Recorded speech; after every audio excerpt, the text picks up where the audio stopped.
Si Tito Klein ay isinilang sa isang mundong puno ng digmaan at karahasan.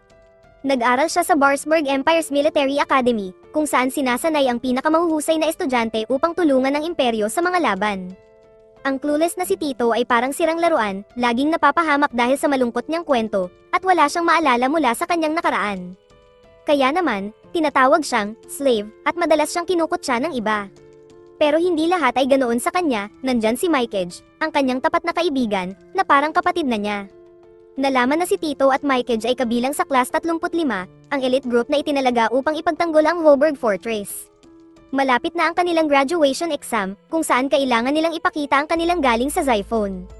Pagkatapos ng klase, tumakbo si Mikeage papunta kay Tito at tinanong siya kung kinakabahan ba siya para sa exam. Sa halip na sumagot, sinampal lang siya ni Tito at sinabing, "Hindi ako kinakabahan." Buong determinasyon, sinabi ni Mikeage na ipapasa niya ang graduation exam, sasali sa Imperial Army, at ililigtas ang kanyang pamilya. Tinanong niya si Tito kung wala pa rin ba itong maalala tungkol sa kanyang pamilya. Sumagot si Tito na paulit-ulit lang siyang binabagabag ng parehong bangungot gabi-gabi. Bago matulog, nag-open up si Tito kay Mikeage. Sinabi niya na bago siya napunta sa academy, isa lang siyang battle slave na walang pamilya. Pero si Mikeage ang naging pinakamahalagang tao sa kanyang buhay, ang tanging kaibigan na palaging nasa tabi niya. Sa narinig, napaiyak si Mikeage na parang bata. Hiniling niya kay Tito na mangako na kung sakaling mapunta sila sa gyera, hindi nila iiwan ang isa't isa. Sabay tayong mabubuhay o sabay tayong mamamatay. Kinabukasan, napunta si Mikeage at Tito sa iisang team para sa graduation exam. Ipinaliwanag ng in-charge ng exam na ang kanilang layunin ay talunin ang isang kriminal at patayin ito bago sila ang mamatay. Kung hindi nila ito magagawa o iiwan nila ang kanilang mga kasama, babagsak sila sa exam. Ang kriminal ay isang higanteng parang killing machine. Ang mayabang nilang teammate ay nagbiro pa at sinabing madali lang itong talunin. Pero agad siyang pinatumba ng kriminal at sinabihan ng, "Huwag kang pabaya. Ang pagbagsak sa inyong mga manok ay magpapagaan ng parusa ko." Sunod-sunod na pinabagsak ng kriminal ang iba pa nilang kasama, at tila napakahirap na laban ang naghihintay sa kanila. Habang nagkakagulo sa arena, biglang dumating ang isang white-haired, deadpan na lalaki na si Chief Ayanami, na mukhang naiinis na naman sa mga kaguluhang kailangang harapin niya. Samantala, ang mga estudyante ay sunod-sunod na natatalo ng higanteng kriminal, pero sina Tito at Mikeage ay matatag pa rin, parang huling dalawang contestants sa isang reality show tungkol sa survival. Biglang tumalon ang kriminal papunta kay Shued, pero mabilis itong hinarang nina Tito at Mikeage, sabay sinipa ang kriminal sa tiyan. Tumalon naman si Tito sa braso ng higanti at nagpakawala ng sunod-sunod na sipa. Pero biglang sinakal ng kriminal si Mikeage. Nakita ni Tito ang kaibigan niyang nasa panganib, kaya tumalon siya sa ere at isang malakas na sipa ang pinakawalan niya sa pangit na mukha ng kriminal. Ginamit niya ang kanyang Xiphon upang gapyusan ang higanti. "Sumuko ka kung gusto mong mabuhay, hayop ka," sabi ni Tito sa kriminal. Walang nagawa ang kriminal kundi sumuko, pero biglang lumabas ang in-charge ng exam at sinabing hindi pa tapos ang pagsusulit hanggat hindi pinapatay ni Tito ang kriminal.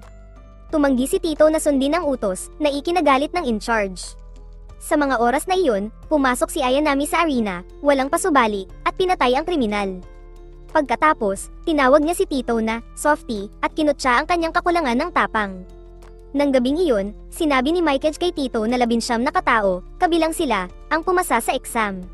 Nang tanungin ni Tito tungkol sa puting buhok na lalaki na pumatay sa kriminal, sinabi ni Mikeage na siya si General Ayanami, isang walang awa na halimaw na nakapatay na ng libo-libo. Dagdag pa niya, bukas, sila ay magiging opisyal na mga sundalo. Sa kanilang pag-uusap, nakatulog si Mikeage sa tabi ni Tito. Kinabukasan, habang papunta si Tito upang isumite ang kanyang mga dokumento, narinig niya ang tunog ng isang necklace na pamilyar sa kanya. Nagsimula itong kontrolin ang kanyang katawan hanggang sa natagpuan niya ang sarili sa harap ng isang silid kung saan naroroon si Ayanami at ang kanyang grupo na tila may pinag-uusapan.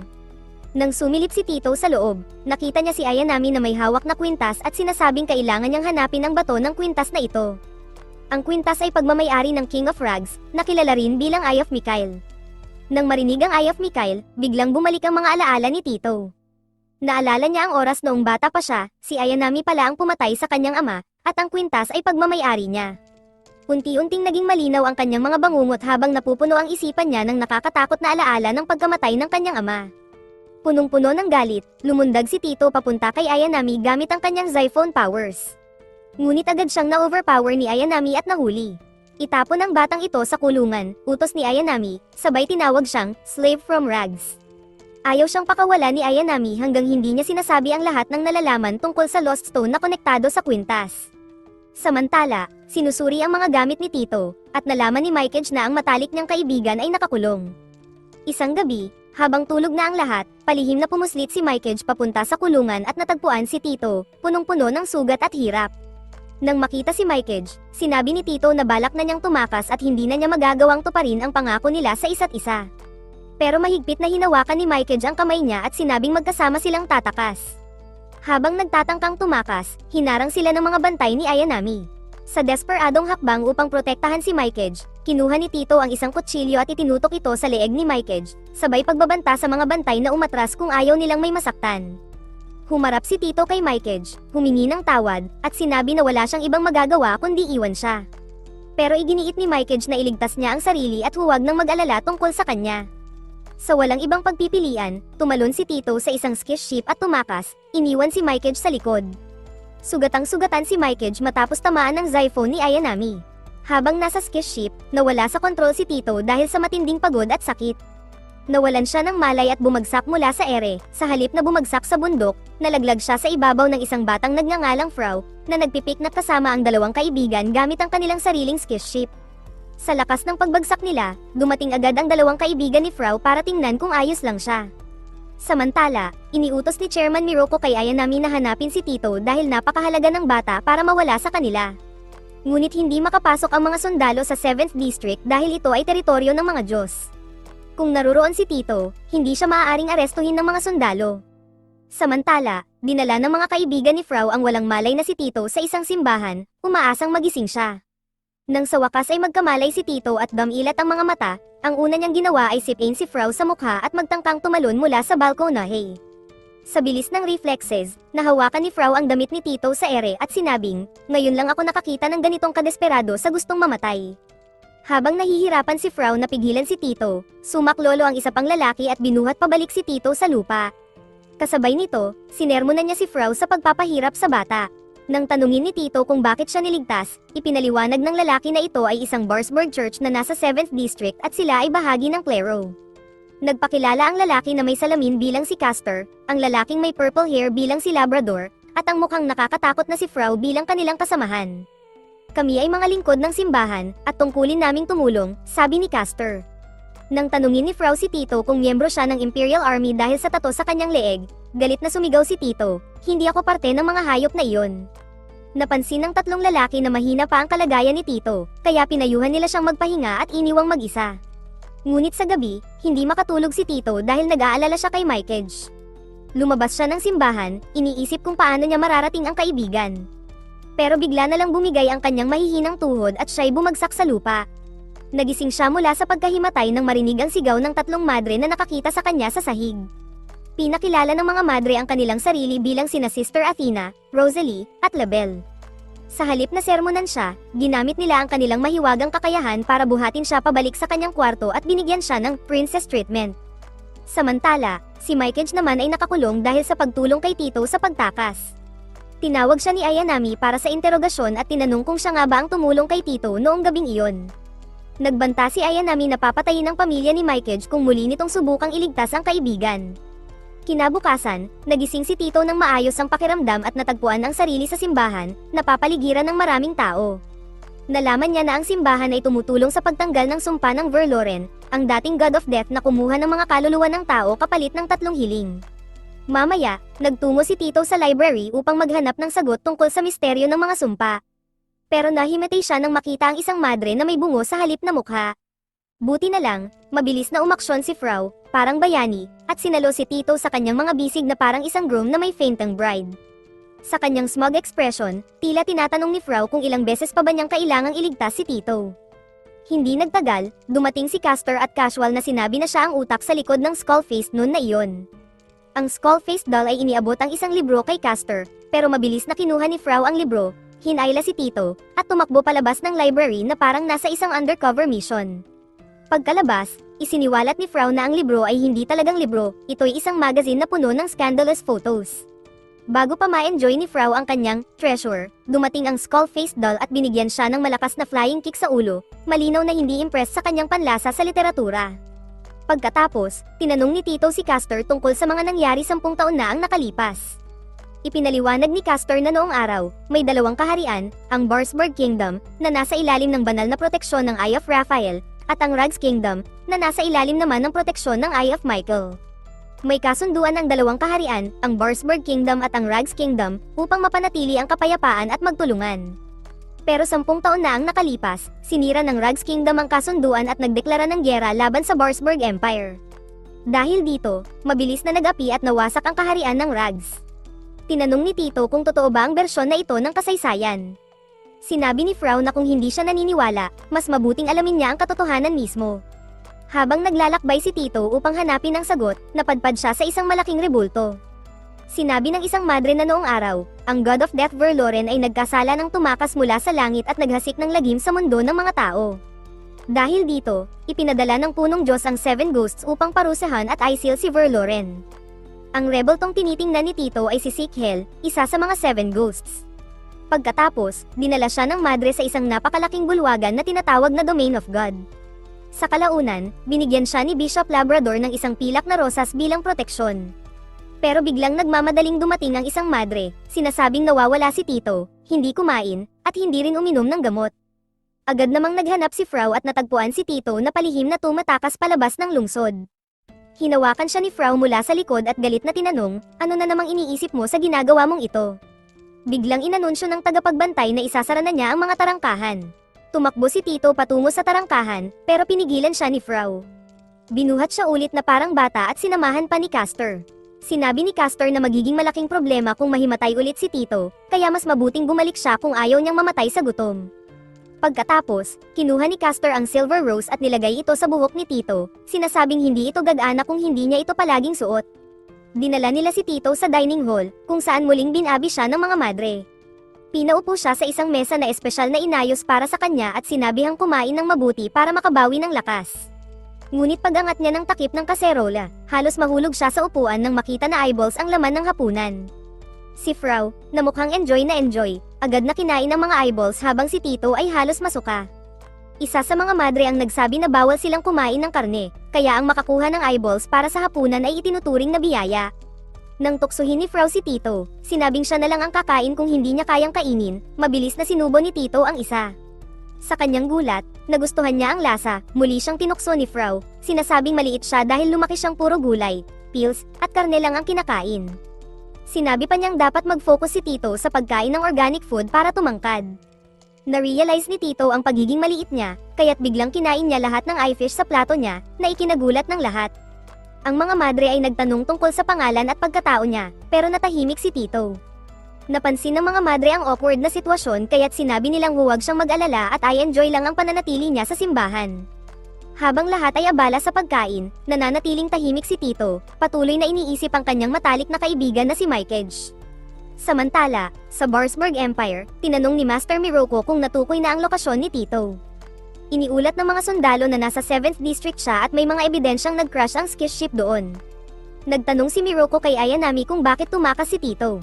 Ang mga tauhan ni Ayanami ay sumagot na si Tito ay nagkaroon lang ng homesickness at babalik din siya kapag na-miss niya ang academy. Pero tinuligsa ng iba sa pulong si Ayanami, sinasabing ginamit niya ang dahas laban kay Tito nang walang pahintulot ng mga elders. Si Tito ay itinuturing na mahalagang kandidato para sa Eye of Michael, kaya sinisi si Ayanami at pinapanagot sa kanyang ginawa. Nang tanungin ni Ayanami si Miroku kung bakit kinuha niya sa kanyang proteksyon si Tito, ipinaliwanag niya na ang slave emblem sa katawan ni Tito ang nagtatakda na wala siyang ibang mapupuntahan para sa proteksyon. Ayon kay Miroku, babalik din si Tito dahil sa kawalan ng mapagpipilian. Balik sa 7th District, abala si Tito sa mga gawain sa simbahan, tumutulong sa mga madre na labis ang paghanga sa kanya. Ngunit paminsan-minsan, nakakakuha siya ng flashbacks mula sa academy kung saan madalas siyang binubuli dahil siya'y isang slave. Isang araw, may isang bully na lumapit sa kanya at inutusan siyang dilaan ang dumi ng ibon mula sa sapatos nito. Bago pa makareact si Tito, sinapak na ni Mikesh ang bully at sinabing, ikaw mismo ang maglinis niyan, gaya ng turo sa'yo ng nanay mo. Dahil sa insidenteng iyon, silang dalawa ay parehas na ikinulong. Doon nagsimula ang pagkakaibigan nila, palaging magkasama, parang hindi mapaghihiwalay. Ngayon, alam ni Tito na hindi siya maaaring manatili ng tahimik sa simbahan habang pinahihirapan si Mikesh sa ilalim ng pamamahala ni Ayanami. Desidido siyang umalis sa simbahan. Habang nagpaplano si Tito, biglang lumapit sa kanya ang isang matandang lalaki. Sinabi nito na may asawa siyang nakalibing sa sementeryo ng simbahan. Naisip niyang malungkot ang asawa niya, kaya hindi niya magawang iwan ang simbahan. Idinagdag niya na wala na rin siyang tahanang mauuwian, tulad ni Tito. Sinabi pa ng matanda na mukhang pareho sila ng pinagdaraanan, at tinanong kung ano ang bumabagabag kay Tito. Ipinaliwanag ni Tito na pira-piraso lamang ang natatandaan niya mula sa kanyang nakaraan at hindi niya nagawang protektahan ang kanyang kaibigan gaya ng ipinangako niya. Sinabi ng matanda na kung nais niyang palayain ang sarili mula sa kanyang pagsisisi, pumunta siya sa isang lugar bago mag-alas 12. Pagkatapos, iniwan ni Tito ang pilak na bulaklak sa kanyang kama at naghanda upang umalis. Pero muling hinaranggan ni Frau ang daan niya. Tinanong siya ni Frau kung ano ang magagawa ng isang mahina tulad niya kung babalik siya sa imperyo. Sa galit, inatake ni Tito si Frau gamit ang kanyang Zyphone. Dahil dito, napagtanto ni Castor na si Tito ay may kakayahang gumamit ng Zyphone. Ipinaliwanag niya na ang Zyphone ay ang natatanging kakayahang baguhin ang mga biyaya ng buhay na ibinigay ng Diyos sa iba't ibang anyo.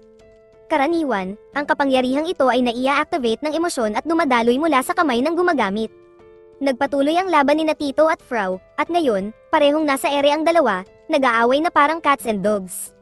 Ang kanilang sagupaan ay mukhang wala pang katapusan. Patuloy na inaatake ni Tito si Frau nang walang tigil, ngunit nananatili si Frau sa defensive mode, tila naglalaro lang.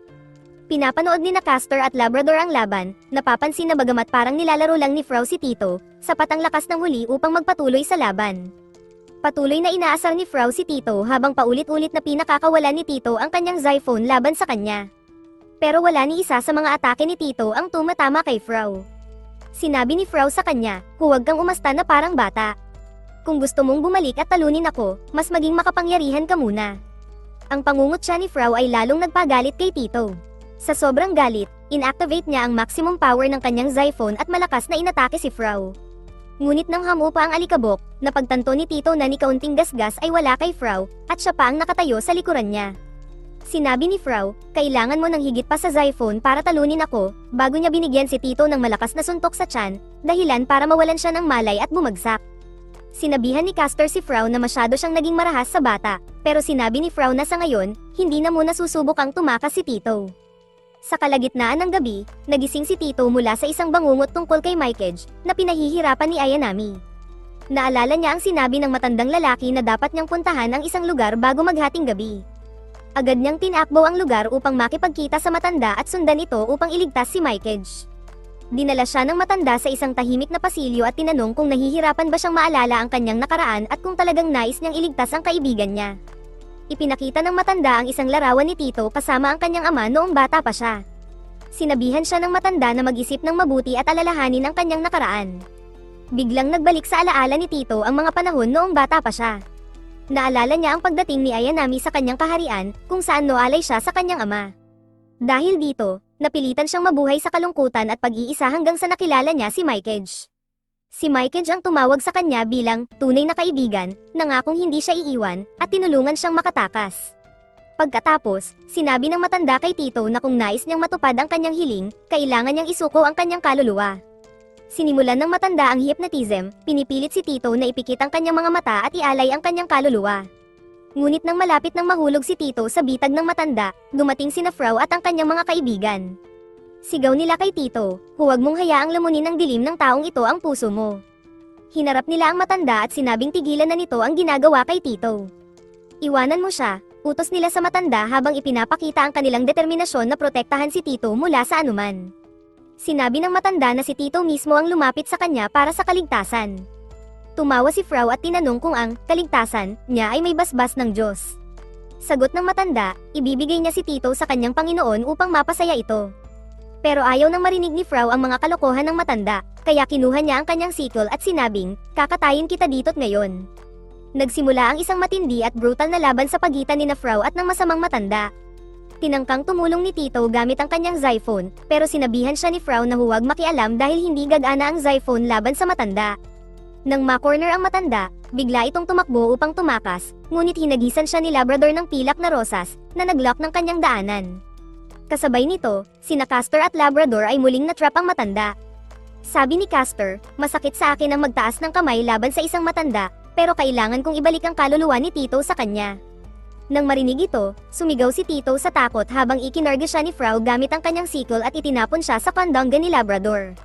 Matapos nito, si Frau ang humarap sa matanda, pinalabas ng matanda ang kanyang mga skull-shaped monsters, ngunit mabilis na na-overpower sila ni Frau. Tumalon ang matanda at umupo sa fountain, idineklara na kukunin niya ang kaluluwa ni Tito. Ngunit malakas ang sagot ni Frau, hindi kita hahayaang makatakas. Kinuha ni Frau ang kanyang silver threads, ginapos ang mga pakpak ng matanda, at tumalon ng mataas sa kalangitan. Sa isang malupit na pag-atake gamit ang kanyang napakagandang sickle, pinutol niya ang mga pakpak ng matanda. Bumagsak ang mga buto ng matanda na may malakas na ingay, at sa wakas, bumalik si Tito sa kanyang ulirat. Naguguluhan, tinanong ni Tito kung ano ang nangyari.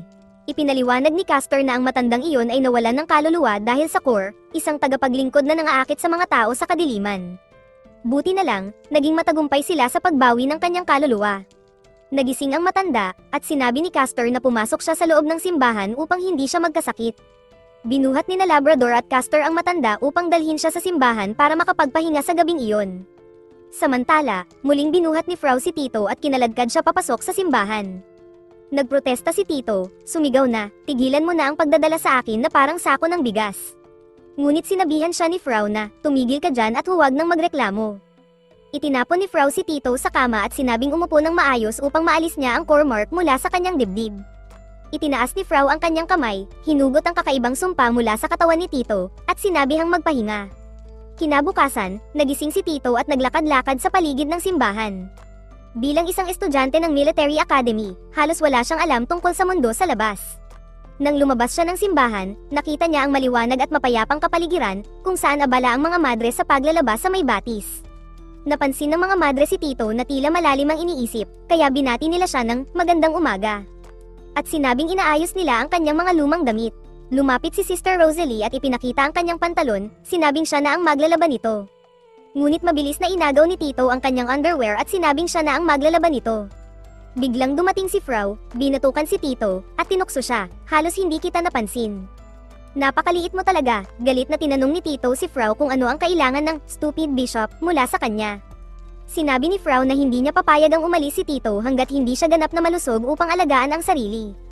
Nagpasalamat si Tito sa pagligtas ng kanyang buhay, ngunit upang pag-aanin ang mood, biglang kinuha ni Frau ang panty ni Tito at itinaas ito sa hangin. Sumigaw si Tito sa kahihiyan habang tumalon sa tubig upang habulin ang kanyang underwear. Nagpigil ng tawa ang mga madre habang pinapanood ang kanilang nakakatuwang tagpo. Habang nasa tubig, biglang lumitaw ang isang water elf at nagsimulang haplasin si Tito, dahilan para tumalon siya palabas ng tubig sa takot. Ipinakilala ni Castor ang elf bilang si Rosette, ang organista ng simbahan. Gustong-gusto ni Rosette si Tito at niyakap ulit siya, na ikinahiyang muli ni Tito. Tinuro ni Castor kay Tito ang matandang lalaki mula kagabi, na ngayon ay masaya na kasama ang kanyang pamilya habang pinagsisilbihan siya ng mga madre. Nang tanungin ni Tito kung ano ang core, ipinaliwanag ni Castor, kapag ang Chief of Heaven ay nagbigay ng buhay sa mga tao, binibigyan din sila ng 3 hiling na maaaring tuparin sa kanilang buhay. Kapag natupad ang 3 pangarap, bumabalik ang kaluluwa nila sa langit. Ngunit ang core ay sinusubukang sirain ang mga pangarap ng tao at inilulubog sila sa kadiliman sa pamamagitan ng pag-agaw ng kanilang kaluluwa. Dahil dito, trabaho ng simbahan na protektahan ang mga tao mula sa core. Sinabihan ni Castor si Tito na panatilihing lihim ang lahat ng nangyari sa kanila. Bago umalis, tinanong niya si Tito kung ano ang kanyang pangarap. Biglang napalalim ang iniisip ni Tito, naalala si Mikeage. Noon, akala niya wala siyang pangarap kundi sundin lamang ang landas ng military academy. Pero ngayon, alam niya, ang pangarap niya ay hindi kailanman iwanan si Mikeage, ang kaibigang laging nagpoprotekta sa kanya. Samantala, si Mikeage, na nakakulong pa rin, ay iniisip ang masasayang araw nila ni Tito. Isang araw, habang papunta sila sa pangingisda, tinukso ni Shiro si Mikeage dahil kaibigan niya si Tito, isang slave. Hindi ito matanggap ni Tito kaya sinimulan niyang bugbugin si Shiro, pero pinigilan siya ni Mikeage. Laging nagpapasalamat si Mikeage kay Tito dahil palagi siyang ipinagtatanggol nito. Habang nasa kulungan, biglang dumalaw si Ayanami kay Mikeage at sinabing dumating ang kanyang nakababatang kapatid upang bisitahin siya. Pero hindi ito simpleng pagbisita, ginamit ni Ayanami ang kapatid ni Mikeage bilang panakot. Pipiliin mo pa rin ba si Tito kaysa sa kapatid mo? Tanong ni Ayanami, pero matatag ang sagot ni Mikeage, naiintindihan ng pamilya ko ang layunin ko. Alam nila na hindi ko kailanman pagtataksila ng isang kaibigan. Samantala, sa simbahan, pinapanood ng 3 bishop si Tito mula sa malayo. Naiinis si Frau, sinasabing, napaka-dramatic ng batang yan. Sa edad niya, dapat nagbabasa siya ng porn, sumagot si Labrador, sinabing dapat bigyan si Tito ng espasyo dahil kailangan niya ng oras para makapag-isip. Biglang lumitaw si Rosette mula sa tubig at inutusan si Tito na pumunta sa chapel. Sumunod si Tito, at habang naglalakad, narinig niya ang mga dasal ng mga madre at bishops. Sa mga sandaling ito, biglang naalala ni Tito ang sinabi ng kanyang ama noong ibinigay nito sa kanya ang Eye of Michael, balang araw, mamanahin mo ang legacy ng Rags. Pangalagaan mo ang kaharian, at huwag hayaang maaga ito ng Imperial Army. Paglabas niya ng chapel, bitbit ang pilak na rosas, napagtanto ni Tito na kung siya ang tagapagmana ng Rags Kingdom, siya ay magiging kaaway ng Barsburg Empire. Hindi kailanman hahayaang mabuhay ng Imperial Army ang isang miyembro ng royal family tulad niya. Nagtataka si Tito kung alam na ba ng simbahan ang tungkol sa kanyang pagkatao kaya't pinoprotektahan siya. Habang pinapanood siya mula sa malayo, nagkomento si Frau, napakahirap kasama ng isang malungkot na Tito. Napansin naman ni Castor na malaki ang malasakit ni Frau sa bata. Sinabi ni Labrador, habang tinitingnan ng mga bulaklak, still aster. Ipinaliwanag niya na nangangahulugan ito na may paparating na napakadelikadong tao para kay Tito. Pagkatapos ng ilang sandali, habang naglalakad si Tito, biglang niyakap siya ng isang lalaki na nakasuot ng kapa. Nagulat si Tito nang mapagtantong si Mikej ang yamakap sa kanya. Ngunit hindi pa rin makapaniwala si Tito, kaya tinanong niya kung talagang si Mikej iyon. Hinawakan siya ni Mikej sa balikat at sinabing, "Ako ito, Tito. Ako ang iyong matalik na kaibigan." Sa kabilang banda, pinapanood ng tatlong bishops ang eksena mula sa malayo. Tinanong ni Frau si Labrador, si Mikej ba ang delikadong taong sasira sa mundo ni Tito? Ngunit nanatiling tahimik si Labrador, dinala nila si Mikej sa loob ng simbahan, at sinabi niya na tumakas siya mula sa Imperial Army para hanapin si Tito. Sinabi pa ni Mikej, "Hindi lang kami magkaibigan, magkapatid kami habang buhay." Nang tanungin ni Frau kung paano niya nagawang makarating sa 7th District nang walang gaanong kahirapan, sagot ni Mikej na hindi naman iyon malaking problema. Napansin ni Castor na nag-aalala si Tito para kay Mikej, kaya siniguro niya na pwede itong manatili sa simbahan hanggat gusto niya. Pero nag-alala si Tito, iniisip kung tama bang ilagay sa panganib ang lahat dahil sa kanya. Nakita ni Frau na masyado na namang iniisip ni Tito ang lahat, kaya't binasag niya ang seryosong mood, "Sigurado akong iiyak ka na naman parang bata matapos makita ang kaibigan mo." Sinabi pa ni Frau, "Huwag kang mag-alala, ako na ang magpapagaling sa kaibigan mo, at pagkatapos nito, makakaalis na kayo ng magkasama." Pagkatapos, iniabot ni Frau kay Mikej ang isang magazine na puno ng nudes, na ikinatuwa ni Mikej na parang nabigyan siya ng bagong buhay. Sumigaw si Tito sa galit, "Pervert ka talaga." Iniwan ng tatlong bishop sina Tito at Mikej upang makapag-usap ng masinsinan. Habang naglalakad palayo, tinanong ni Frau ang dalawa, "Sigurado ba kayo na siya talaga si Mikej? Parang napakadali naman ng pagkakawala niya sa Imperial Army." Dagdag pa niya, nakakapagtaka rin kung paano niya agad natagpuan si Tito. Sinagot ni Castor na ang mga hula ni Labrador ay hindi kailanman nagkakamali at siguradong may masamang mangyayari. Dumating ang Archbishop at sinabihan si Frau na itigil ang kanyang kalokohan at maghanda para sa annual baptismal ceremony. Nagbabanta pa siya, "Kung mapahiya mo ang simbahan, siguradong yari ka." Sa gabi, dinala ni Tito si Mikej sa isang hardin kung saan maaari silang mag-usap ng tahimik. Habang pinapakita ni Tito ang paligid, sinabi ni Mikej na masaya siyang makita na maayos ang kaibigan niya. Tinanong ni Tito kung paano niya natagpuan si Mikej, at sagot nito, "Ang pagbagsak mo dito ang nagpadali para mahanap kita." Nag-alala si Tito at tinanong kung nahirapan ba si Mikej. Sagot ni Mikej, "Hindi naman ganoon kahirap, ininteroga lang ako ni Ayanami, pero pinakawalan din niya ako pagkatapos." Pinuri ni Mikej si Tito, sinasabing magaling siyang tumakbo sa lugar na ito kung saan mababait ang mga tao. Biglang naging defensive si Tito at sinabing, "Dapat umiwas ka kay Frau. Napaka-weird niya, at hindi ko alam kung paano siya naging bishop." Tumawa si Mikej, sinabing, "Parang kuya si Frau para sa akin. At sa tingin ko, bagay kayong dalawa." Habang nag-uusap sila, biglang lumitaw ang isang maputlang batang lalaki mula sa mga palumpong at tinanong kung gusto nila ang mga bulaklak. Tumingin silang dalawa nang may paghihinala, biglang bamuka ang mga pakpak ng bata, at nakita ni Tito ang kortato sa kanyang dibdib. Agad na tumayo si Tito sa harap ni Mikej at sinabing tumakbo na siya. Gamit ang kanyang Zyphone, inatake ni Tito ang bata, pero mahusay din ang bata sa paggamit ng Zyphone at binalikan siya ng atake. Sinabi ni Mikej na hindi niya iiwan si Tito, pero siniguro ni Tito na hindi niya papayagan na malagay sa panganib ang kanyang kaibigan. Pinrotektahan niya si Mikej habang sabay na inaatake ang batang lalaki. Nagsimula ang isang matinding laban sa pagitan nila. Nahirapan si Tito sa pakikipaglaban, kaya inakyat niya ang mga pader ng kastilyo upang habulin ang bata gamit ang kanyang Zyphone. Tumalon siya at sunod-sunod na umatake gamit ang Zyphone, ngunit biglang naglaho ang bata sa likod ng mga tore ng simbahan. Hindi nagtagal, nakita ni Tito na nabasag ang mga pakpak ng batang lalaki sa ere, at hawak siya ni Frau na wala ng malay. Kinagabihan, nahihirapan si Mykage na makatulog, kaya tinanong siya ni Tito kung iyon ba ay dahil sinabi niya na siya ang tagapagmana ng Rags Kingdom. Tumawa si Mykage at sinabing naniniwala siya kay Tito, sabay biro na kahit noong nasa academy pa sila, halata na ang aura of royalty sa kanya.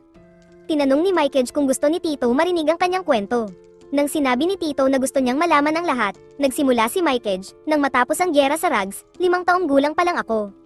Nagtanong ako sa ama ko kung bakit siya masaya, at sagot niya, dahil napatay nila ang maraming kalaban at natalo ang Rags Kingdom. Bilang bata, naisip ni Mykage kung paano nga ba magiging masaya ang isang tao matapos pumatay ng napakaraming tao. Ngayon, alam na niya na ang ama at mga kababayan ni Tito ay napatay sa gyera. Sinabi pa ni Mykage, natutuwa ako na naranasan mo ang pagmamahal ng magulang noong bata ka, at masaya akong hindi ka ipinanganak na mag-isa sa mundong ito. Sumagot si Tito, masaya rin akong nakilala kita, susubukan kong alamin ang tungkol sa Rags Kingdom at hanapin ang mga sagot sa mga tanong ko. Lumapit si Mykage at sinabi kay Tito na dapat niyang tandaan ang 2 bagay, una, huwag makialam sa Imperial Army, at pangalawa, ang paghihiganti ay hindi kailanman sagot. Kapag nagdulot ka ng kamatayan at pagkawasak, ikaw rin ang masasaktan. Sundan mo ang landas ng liwanag, at palagi akong nasa tabi mo. Tumingin si Tito sa kaibigan niya nang may pag-aalala, tinanong, bakit parang nagsasalita ka na parang nagpapalem? Ngunit binaliwala ito ni Mykage at sinabing, walang makakapaghiwalay sa atin. Kinabukasan, ipinagdiwang ang Thanksgiving Day sa simbahan. Dinala ng mga madre sina Mykage at Tito upang maglibot sa mga tindahan sa lungsod. Si Labrador ay nagbebenta ng mga halamang gamot, habang sina Castor at Frau ay nagbebenta ng mga manika at meatballs. Sinabi ni Mykage kay Tito na nag-e-enjoy siya sa pananatili doon, pero kailangan niyang bumalik sa Imperial Army at iulat lamang na wala siya sa lugar na iyon para maging maayos ang lahat. Nagsimula ang baptism ceremony, at nagtipon-tipon ang lahat sa harap ng Archbishop. Hinarang ni Tito si Frau, na patakbong papunta sa chapel, at sinabi sa kanya na alagaan ng kaibigan niyang si Mykage kapag umalis na ito. Sinagot ni Frau, si Mykage ang klase ng tao na hinahanap ang sarili niyang landas. Kaya huwag kang mag-alala. Samantala, nakita ni Mykage ang isang karwahe na bumangga sa pader ng simbahan. Agad siyang tumakbo upang tingnan ito at nakita ang isang green-haired girl na may core mark. Binuhat niya ang bata sa kanyang likod at dinala papunta sa chapel upang matulungan, ngunit biglang lumabas ang mga core wings ng bata at sinunggaban siya. Pumigla si Mykage at tumakbo, ngunit patuloy siyang sinundan ng bata habang lumilipad sa ere. Sa gitna ng gulo, nagsimulang magpanik ang mga tao sa simbahan. Dinala ni Mykage ang core girl sa isang madilim na lugar sa simbahan, ngunit nagulat siya nang mapansin ang pagkakahawig ng bata sa kanyang nakababatang kapatid. Lalong nahirapan si Mykage nang mapagtanto ito, biglang pinalabas ng bata ang kanyang mga demons at sinabing, huwag mo akong iwan. Bigla siyang inatake nito, ngunit dumating si Tito upang sagipin ang kaibigan niya. Sinubukan ng mga non-dolls ni Castor na tulungan ang dalawa, ngunit winasak ng core girl ang mga ito gamit ang kanyang core wings. Sinigawan ng bata ang dalawa, sinasabing palaging nag-iisa ang pakiramdam niya. Lagi lang akong nag-iisa, ang nanay at tatay ko, palaging si kuya ang iniintindi dahil siya ang tagapagmana ng pamilya. Humawak siya kay Mykage at sinabing, hindi ko papayag ang iwanan mo ako, kuya. Inatake ni core girl si Tito gamit ang kanyang mga ekstrang pakpak, sabay sigaw na, hindi ko hahayaang agawin mo ang kuya ko. Lumabas ang katotohanan, ang core ay ipinadala ni Ayanami upang hulihin si Tito. Ngunit nang subukan niyang patayin si Mykage, biglang nagising ang Eye of Michael ni Tito. Isang kakaibang enerhiya ang kumalat sa paligid, pinupuno ng kapangyarihan ang lugar. Dumating si Frau upang iligtas sila, at sa isang malakas na pag-atake, sinira niya ang mga pakpak ng core girl sa isang bagsak lamang. Napaisip si Ayanami tungkol sa tunay na pagkatao ni Frau dahil sa ipinakita niyang lakas. Makalipas ang ilang sandali, nagising si Tito at nakita si Ayanami kasama ang isang batang babae sa kanyang kandanggan. Samantala, sinabi ni Labrador kina Castor at Frau na hindi si Mykage ang sisira sa mundo ni Tito, ngunit ang kanyang pagdating ang nagpasimula ng mga mapaminsalang puwersa. Kinabukasan, pumunta si Mykage sa bazaar at nagdesisyon na umalis sa lugar upang protektahan ang kanyang pamilya, kahit na nangangahulugan ito na kailangan niyang isakripisyo ang kanyang buhay. Habang naglalakad, natagpuan siya ni Tito at inanyayahan siya sa parada. Nagpa siya si Mykage na gumawa ng isang huling magandang alaala kasama ang kaibigan. Dumating ang oras ng misa, at nagtipon ang mga tao upang panoorin ang parada na puno ng magagandang pagtatanghal. Sa gitna nito, itinuro ni Mykage kay Tito ang isang malungkot na batang nakatayo sa ilalim ng puno. Nang subukan nilang lapitan ang bata, bigla itong tumakbo. Narinig nilang may sumisigaw, at nang tingnan nila ang direksyon ng sigaw, nakita nila ang isang lalaki na hinahabol ang parehong bata. Gumamit si Castor ng isang taktika at napasubsob ang matabang lalaki sa kalye. Nang tanungin siya ni Castor kung anong nangyari, sinabi nitong ninakaw ng bata ang kanyang tinapay. Kalma siyang sinagot ni Castor, ngayong huling araw ng pagpapala ng Diyos para sa mga bata, patawarin mo na siya. Samantala, natagpuan ni na Mikey at Tito ang batang nagtatago sa likod ng isang tolda. Binigyan nila siya ng tinapay at inanyayahan na manood ng pagtatanghal ng mga madre. Doon nalaman nila na ang pangalan ng bata ay Tajio. Sinabi nito na namatay ang kanyang ina at nagpunta ang kanyang ama upang maghanap ng trabaho. Nilamutak ni Mikey ang buhok ng bata at sinabing itigil na ang pagnanakaw dahil aalagaan siya ng simbahan. Pagkatapos uminom ng tubig, bumalik si Tajio upang panoorin ang pagtatanghal ng mga madre. Sa entablado, isang madre ang nagkunwaring umaatake kay Sister Rosalie bilang bahagi ng palabas. Ngunit hindi naintindihan ni Tajio ang eksena at tumalon siya upang iligtas si Rosalie mula sa mga madre. Nagdulot ito ng ingay, kaya't mabilis na tumakbo sina Mikey at Tito upang makita ang nangyayari. Agad nilang kinuha si Tajio at sinabing dadalhin nila ang hindi kilalang pasaway sa isang sulok. Sa isang tahimik na lugar, tinanong ni Mikey si Tajio kung hindi pa ba siya nakapanood ng isang pagtatanghal dati. Bago pa siya makasagot, biglang tinawag ng isang lalaki ang pangalan niya. Tumakbo si Tajio papunta sa lalaki at nagyakap ang dalawa. Napagtanto ni na Mikey at Tito na ang lalaki ay ang ama ni Tajio. Habang pinapasalamatan ng lalaki si Tito at nakipagkamay sa kanya, bigla niyang naramdaman ang malamig na sensasyon na gumagapang sa kanyang katawan. Nang umalis na ang lalaki kasama si Tajio, sinabi ni Tito kay Mikey na napakalamig ng kamay ng lalaki. Agad siyang tumakbo para sundan ito, hindi nagtagal, nakita niya ang lalaki na hinayla si Tajio papunta sa isang dark arena. Malakas niyang idineklara, kukunin ko ang kaluluwa mo. Nang makita si Tito, nagsisigaw si Tajio ng tulong. Sinabihan ni Tito si Tajio na tumakbo, kinagat ni Tajio ang kamay ng lalaki at nakatakas, ngunit agad na pinalabas ng lalaki ang kanyang makapangyarihang core wings at inatake si Tajio. Agad na pinrotektahan ni Tito si Tajio mula sa malakas na atake. Biglang nagningning ang kamay ni Tito, muling gumising ang Eye of Michael, at hindi na makapag-atake ang core sa kanya. Bago pa maunawaan ni Tito ang nangyayari, dumating si Frau at winasak ang mga pakpak ng core. Bumalik ang core sa kanyang tunay na anyo, pagkatapos ng insidente, nagpaalam ang mag-ama, at masaya si Mikey na nakabuo ng kamanghamanghang alaala kasama ang kanyang matalik na kaibigan. Nangako siya sa sarili, hinding-hindi ko pagtataksilan si Tito, kahit para sa pamilya ko. Habang nagkukwento si Frau sa dalawang bishops, sinabi niyang naramdaman niya na may nanunood sa kanya habang tinutulungan niya si Tito. Nagpadala iyon ng kilabot sa buong katawan ko, sabi niya. Pagkatapos ng gulo, nagkukulitan sina Tito at Mikey tungkol sa mga babae habang naglalakad sa hardin, hindi nila alam na pinapanood sila ng tatlong bishops mula sa malayo. Biglang hinawakan ni Mikey ang kamay ni Tito, at napansin ni Tito na malamig ang kamay nito.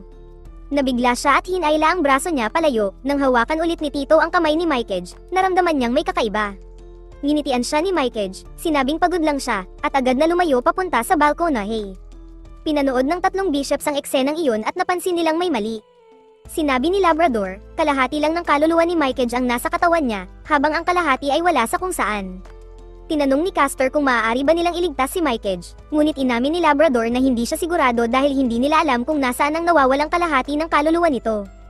Samantala, tumakbo si Mikey papunta sa hardin, hawak ang ulo niya dahil sa matinding sakit.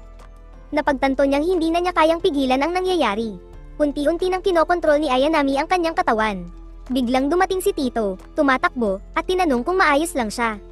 Sinigawan siya ni Mikey na lumayo, ngunit tumanggi si Tito na iwanan siya. Nagmamakaawa si Mikey, patayin mo na ako, Tito, hindi ko kayang saktan ka. Natarantang tinanong ni Tito kung ano ang nangyayari, at ipinaliwanag ni Mikey na ito ang ginawa ni Ayanami sa kanya. Kinuha niya ang kalahati ng kaluluwa ko at pinapili ako, ikaw o ang pamilya ko. Biglang nagsimulang magbago si Mikey, may kakaibang lakas na umaagaw sa kanyang pagkatao. Ngunit bago siya tuluyang makontrol ni Ayanami, tiningnan niya si Tito at sinabi, mahal kita, Tito. Ginamit ni Mikey, na nasa ilalim ng kontrol ng core, ang kanyang Zyphone upang atakehin si Tito. Ngunit isang manika ni Castor ang sumalo ng atake, biglang napansin ni Castor na nawalan siya ng kontrol sa kanyang manika sa West Tower, kaya't nagmadali si Frau na lisanin ang misa upang sagipin si Tito. Habang tumatakas si Tito mula sa kanyang kaibigang si Mikey, nauwi siya sa isang nakasarang silid kasama ang possessed na Mikey. Inatake siya ni Mikey gamit ang kanyang Zyphone, ngunit patuloy itong iniwasan ni Tito. Biglang nagbago ang anyo ni Mikey, lumabas ang kanyang core wings, nagdilim ang kapaligiran, at sinunggaban niya si Tito, sinlampsak ang ulo nito sa lupa. Wala nang puwang para sa negosasyon, sabi niya, habang tinatapakan si Tito na tila mawawasak na. Nahulog si Tito mula sa tore, ngunit agad siyang bumangon, puno ng determinasyon na iligtas ang kaibigan. Sinubukan niyang atakehin ang mga pakpak ni Mikeage ngunit nabigo, kaya't sinamantala ito ni Mikeage upang suntukin siya at padulesin sa lupa. Hinawakan ni Mikeage ang leeg ni Tito at kinutya ito, paano ka magiging hari ng Rugs kung ikaw mismo ay mahina? Umiiyak si Tito, nagmamakaawang bumalik ang kaibigan niya, ngunit sinabi ng Core na hindi maibabalik ang kaluluwa ni Mikeage kahit sirain ang kanyang pakpak. Sumigaw si Tito, hindi kita iiwan, Mikeage, ngunit sinabi ng Core na wala ng pag-asa dahil ipinagkanulo ni Tito ang Imperial Army.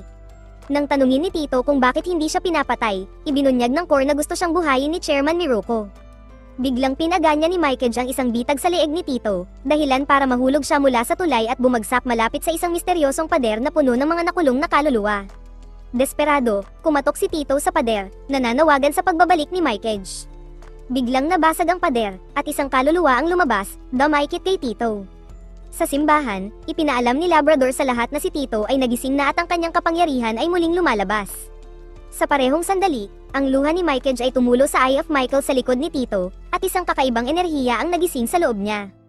Samantala, si Frau ay nag-transform sa kanyang anyong Grim Reaper at nalaman mula sa mga fairies na si Mikeage at Tito ay nasa Bridge of Trials. Tumalon si Tito sa ere, nagpakawala ng malakas na enerhiya kay Mikeage, hinihinging alisin nito ang bitag sa kanyang leeg.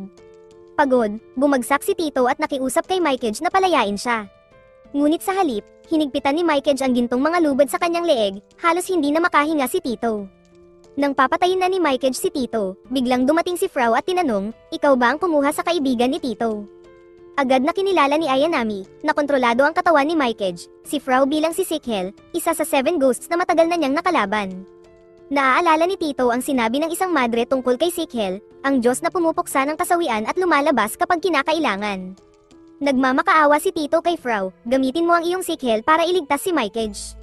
Ngunit tumanggi si Frau, sinabi niya, kapag ginamit ko ang Sikhel, mapupuksa si Ayanami, pero mawawala rin ang kaluluwa ni Mikeage. Alam ni Ayanami na hindi niya matatalo si Sikhel sa katawan ni Mikeage, kaya umatras siya, nangakong babalik para kay Frau. Nang muling makuha ni Mikeage ang kontrol sa sarili, yamakap si Tito sa kanya, ngunit bigla siyang naglaho, tila usok sa hangin. Pagkatapos ng insidente, dinala ni Frau si Tito sa kanyang kwarto, kung saan ginugol niya ang mga araw sa pagluluksa para sa kaibigan. Naalala niya ang panahon kung kailan si Mikeage ang nagdala ng pagkain para sa kanya, isang mangkok ng lugaw, dahil palagi lang siyang umiinom ng gatas at kumakain ng bitamina. Ang oras na iyon ay puno ng pasasalamat, ngunit ngayon, ang tanging liwanag niya, si Mikeage, ay wala na. Ilang araw ang lumipas, kumatok ang mga madre, si Castor, at si Labrador sa pintuan ni Tito, pakiusap na kumain siya dahil baka magutom siya hanggang mamatay. Biglang dumating si Frau, may dalang tray ng pagkain at isang pink na hayop, at binuksan ang pinto. Nang tanungin ng mga madre kung ano ang hayop na iyon, sinabi ni Castor, ito ang bersyon ng simbahan ng Animal-Assisted Therapy. Galit na galit si Tito kay Frau, sinisisi ito sa hindi pagliligtas kay Mikeage. Kasabay nito, sinisi rin niya ang sarili, iniisip na hindi niya nagawang protektahan ang kaibigan. Sinubukan ni Frau na kalmayin siya, hindi mo kasalanan, Tito. Kapag natupad na ng tao ang tatlong hiling nila, bumabalik sila sa Chief of Heaven. Ipinaliwanag ni Frau na ang ikatlong hiling ni Mikeage ay malamang ang protektahan ang mga mahal niya kahit pa isakripisyo ang sarili. Sa ganitong paraan, natupad na ang lahat ng kanyang hiling, at nakabalik siya sa langit ng may kapayapaan. Dagdag pa ni Frau, si Mikeage ay bumalik na para samahan ka muli. Tinuro niya ang pink na hayop at sinabi, ang kaluluwa ng hayop na ito ay may parehong kulay ng kaluluwa ni Mikeage. Sinabi rin ni Castor na ang hayop ay tila nagsasabing tumigil na si Tito sa pag-iyak dahil palagi silang magkasama.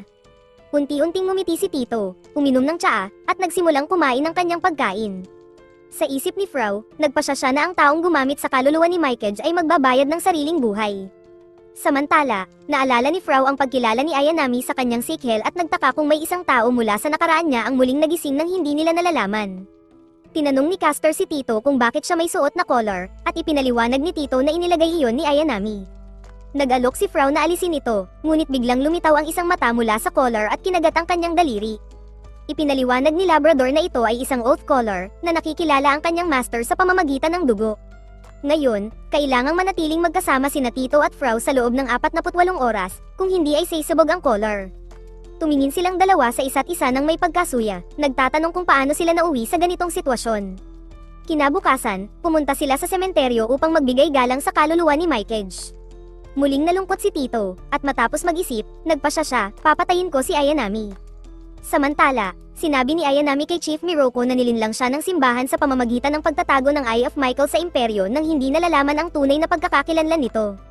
Ngayon, nagpapakita na ito ng mga senyales ng paggising, kaya't ang pagpatay kay Tito at paghihiwalay ng mata mula sa katawan niya ang pinakamainam na opsyon. Nagbabala si Miroko na pagsisisihan ni Ayanami ang pagpatay sa bata, ngunit matigas ang sagot nito, papatahin ko si Tito alang-alang sa imperyo. Kinabukasan, nagpasalamat si Tito kay Castor para sa lahat ng naibigay sa kanya. Sinabi niya na aalis na siya patungong Hoburg Fortress. Ngunit bago siya umalis, tinanong siya ni Castor kung nakita na ba niya ang Reaper na si Sikhel. Sagot ni Tito, si Frau ang Sikhel, ikinagulat ni Castor ang sagot at sinabi, pareho kayo ng amoy. Pagkatapos, ginamit niya ang mahika upang patulugin si Tito at sinubukang burahin ang kanyang alaala tungkol sa 7 ghosts. Gayunpaman, biglang hamarang si Frau at sinabi, kung gagawin mo iyon, mabubura rin ang alaala ni Mikage, ang natitirang mahalaga kay Tito. Ipinaliwanag ni Castor na ang Imperial Army ay naghahanap ng nawawalang Eye of Michael at nagtipon sila ng maraming bata bilang mga posibleng sisidlan. Isa si Tito sa kanila, pinaalala rin ni Castor na ang pagdating ni Tito sa simbahan ay nagdulot ng maraming problema, kaya't hindi na nila siya pwedeng pabayaan. Pinayuhan niya si Frau na lumayo kay Tito dahil kung malaman ng mga nasa itaas na hindi niya binura ang alaala ni Tito, maaalis siya sa posisyon bilang Sikhel at mawawalan ng kontrol kay Verloren. Sinabi rin ni Castor na kung matutunan ni Tito ang tunay na trabaho ng 7 ghosts, na hindi alisin ang core, kundi limitahan lamang ito, at malaman ang kanilang tunay na pagkakakilanlan, maaaring mawala ang tiwala niya sa kanila. Sinabi ni Frau kay Castor na gawin na ang anumang gusto nito, saka siya lumakad palayo. Ngunit bigla niyang naramdaman ang kakaibang enerhiya at inilabas ang kanyang Sikhel, natuklasan na ang Eye of Michael sa kamay ni Tito ay muling nagising. Agad nitong inatake si Castor, ngunit sinubukan ni Frau na protektahan siya gamit ang kanyang sandata. Biglang nagbago ang anyo ng mata, kinuha nito ang anyo ni Tito at nagsalita, sa normal na sitwasyon, pinatay ko na kayong dalawa. Pero ang aking master, si Tito, ay ayaw iyon mangyari. Sinabi ng Ai na ang kanyang master ay isa sa pinakamagandang vessels na mayroon siya. Biglang naging aktibo ang Ai, nagdulot ng matinding pagyanig sa lupa sa ilalim ng mga paa ng mga bishop. Lumipad ang mga bato at bato sa paligid, ngunit unti-unting hamupa ang kaguluhan. Pagkatapos, sinabi ng Ai na alam na niya na ang mga bishop ay ang 7 ghosts na nagtatago bilang normal na mga tao. Tumakbo ito kay Castor at sinabing alisin ang collar upang ma-access nito ang buong lakas ni Tito. Tumugon si Castor na para mangyari iyon, kailangang ibigay siya sa slave buwa, at tiyak na hindi gugustuhin ni Tito iyon. Bumulong si Castor kay Frau na ang collar ay tumutugon lamang sa utos ng master nito. Agad na hypnotize ni Frau si Tito at pinatulog siya ulit. Ipinaliwanag ni Castor kay Tito na hinahanap ng Imperial Army ang Eye of Michael dahil nais nilang angkinin ang kapangyarihan nito. Sinabi niya na kung pinadala ng tadhana si Tito sa 7th Division, posibleng siya ay maging isang guardian angel. Ngunit kung totoo ang sinaunang Propacia, siya ay maaaring maging isang madilim na puwersa na sisira sa mundo. Nagising muli si Tito, at gaya ng inaasahan, wala siyang maalala sa ginawa ng Ai na pag-atake sa dalawang bishop. Habang papalabas siya ng simbahan upang pangunahan ang 7th Division, nagpasalamat siya sa lahat ng nagprotekta sa kanya. Habang umaakyat siya sa hagdan, bumalik sa kanyang isipan ang masasayang alaala nila ni Mikage. Ngunit biglang hinaranggan siya ni Frau at Castor. Sinabi nila na hindi siya nasa kondisyon upang iwan ang 7th District, dahil kung gagawin niya ito, madali siyang makukuha ng Imperial Army at dadalhin siya sa 1st Division. Sagot ni Tito, kailangan kong ipaghiganti ang pagkamatay ni Mikage. Tinignan siya ni Frau at tinanong, handa ka bang itapon ang buhay mo, kahit na isinakripisyo ni Mikage ang sarili niya para iligtas ka? Hinayla siya ni Frau pabalik sa simbahan, sa harap ng mga salitang iniwan ni Mikage para sa kanya. Doon natuklasan ni Tito ang huling mensahe ng kanyang kaibigan, nais ko na mabuhay ka ng mahaba at masaya. Ipinaliwanag ni Frau kay Tito, tinatakasan mo lamang ang emosyonal na kaguluhan na nararamdaman mo. Pero dapat mong harapin ang sakit, huwag kang sumuko. Hindi napigilan ni Tito ang kanyang mga luha, umiyak siya na parang bata habang binabasa ang mga makabagbag damdaming mensahe mula kay Mikage. Makalipas ang ilang araw, nagsimula nang tumira si Tito sa simbahan. Tumutulong siya sa mga madre sa paglilinis ng mga pasilyo, umaakyat ng mga tore kasama si Frau para tumulong sa mga gawain, at gumagawa ng pang-araw-araw na trabaho. Isang araw, tinanong ni Tito ang mga bishop, ano pa ang silbi ng mabuhay kung hindi ko mababayaran ang utang ko kay Mikage? Parang nasasayang lang ang oras ko dito, masaya namang sinabi ni Castor, may paraan para makaganti ka. Pero kailangan mong ipasa ang bishop exam. Ipinaliwanag niya na kapag naipasa ni Tito ang exam, magkakaroon siya ng pass upang malayang makapaglakbay at tumira kahit saan ng libre. Magagawa rin niyang dumaan sa mga mahihigpit na military checkpoints ng Barsburg Empire. Dagdag pa niya, ang exam ay gaganapin sa loob ng 1 buwan kaya kailangang maghanda si Tito. Agad namang pumayag si Tito, at dinala siya ng mga bishop sa library. Ngunit laking gulat niya nang makita ang mga makakapal at malalaking libro na inihanda nila para sa kanya. Ipinaliwanag ni Frau na ang unang bahagi ng exam ay isang written test na may 100 tanong na sumasaklaw sa 77 volumes at 100 kabanata ng Biblia. Sinabi ni Castor na kailangang maisaulo ni Tito ang lahat ng ito sa loob ng 30 araw. Napansin ni Frau ang hirap ng hamon at tinanong, paano niya magagawa yan? Ako nga, inabot ng 3 taon bago ko natutunan lahat ng yan. Tumawa si Castor at sumagot, kasi tanga ka, kaya inabot ka ng 3 taon. Nang simulang basahin ni Tito ang mga Bible volumes, napansin niyang pamilyar ang mga ito sa kanya. Tinanong niya si Castor kung maaari siyang subukan ito.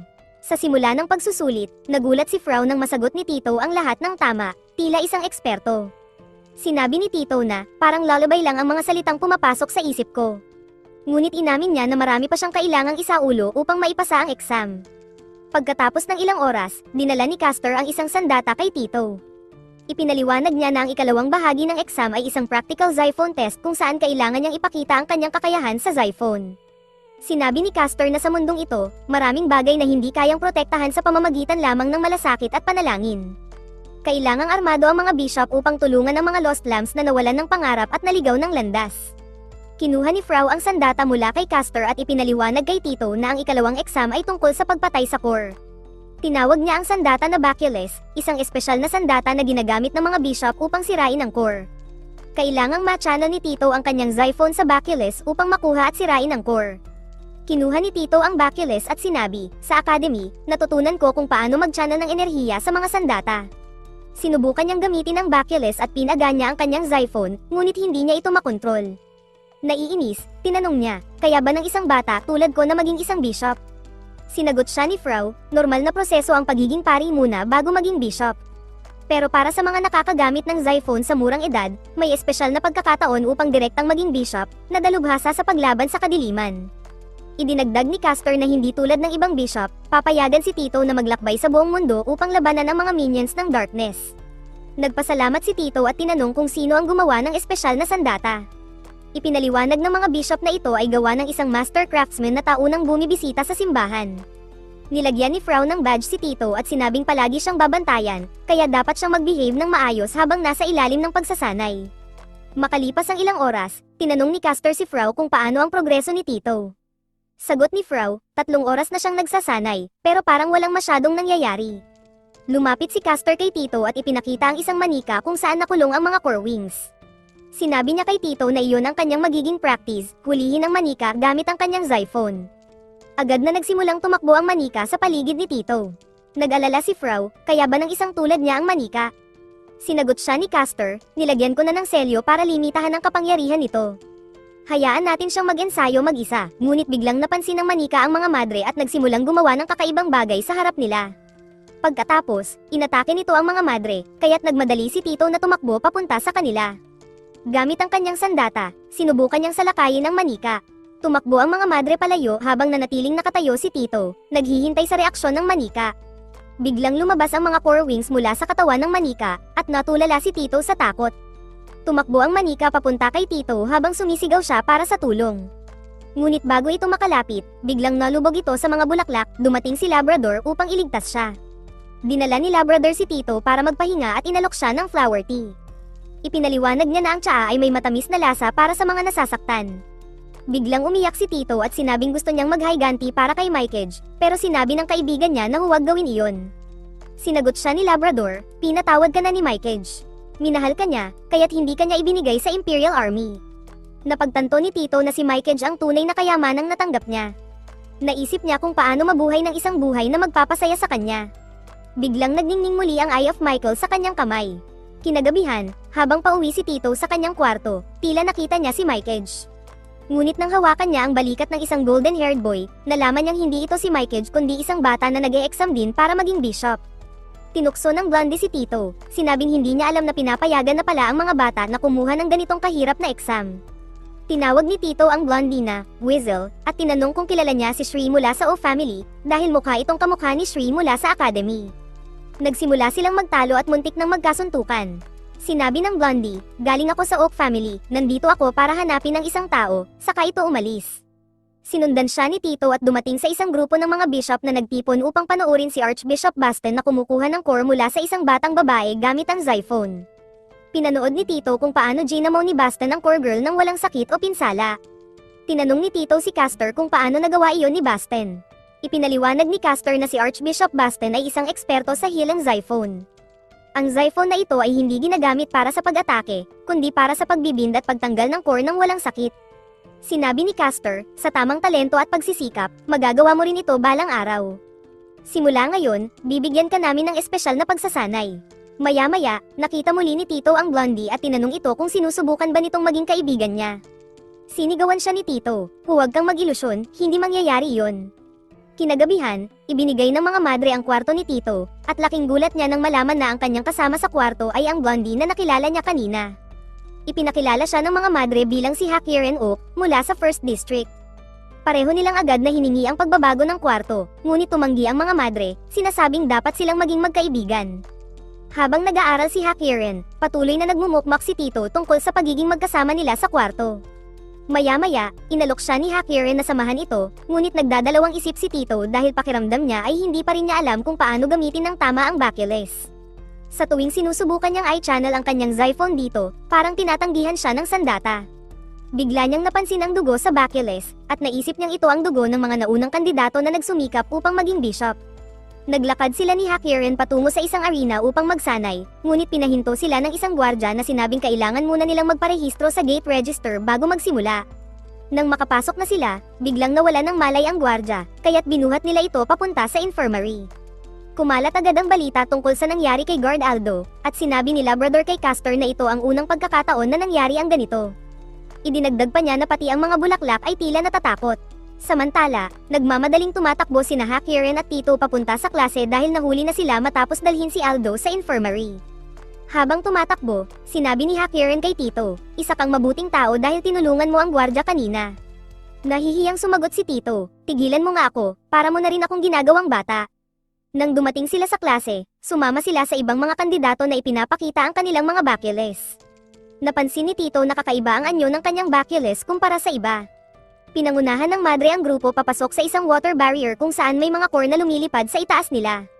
Ipinaliwanag ng madre, ang mga core dito ay hindi makalalabas ng tubig, ngunit napakadelikado pa rin dahil maaari nilang manipulahin ang inyong isipan.